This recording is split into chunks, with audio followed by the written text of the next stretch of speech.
Hello everyone, welcome back to my channel. In today's video, we will learn cell death. This video will create a basic concept for the upcoming chapters like the necrosis and apoptosis. Generally, cells are in the hemostatic condition, that is, the normal cells are in the hemostatic condition. So, under certain conditions, like if there is there is a stress or injurious stimulus given to the normal cell, then what it happens? So when there is any stress, then it will choose to go to the adapting mode, that is adaptation. And if there is an injurious stress, or if we provide an injurious stress to the normal cells or the stimulus, then it goes to the cell injury process.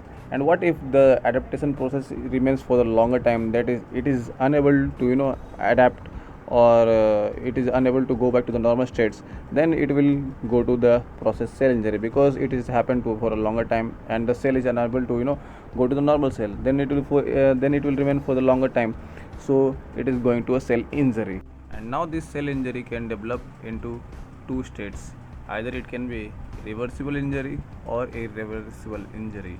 If there is severe progressive, then it can go to the irreversible injury, because it is for longer time and it's severe and it's getting progressed. But what if it's mild transient? So if it's mild transient, then it will go to the reversible injury, because it's mild, or it is transient, so it can go back to the normal states.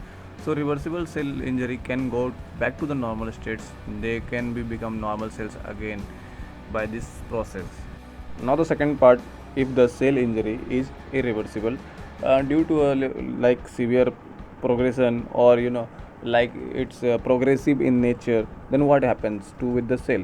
So in this condition, what is happened, that the cell injury is, this process will be irreversible, that is, it can't go back to the cell, normal cell.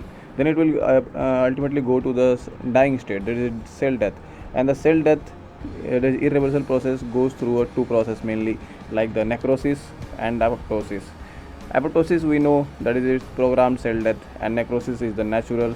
So by these processes, if the cell can't, cell injury can't sustain and it can't go back to its normal state, then it will die. And as it's dying, you can know that it is an irreversible process. So ultimately the cell will die by these two processes.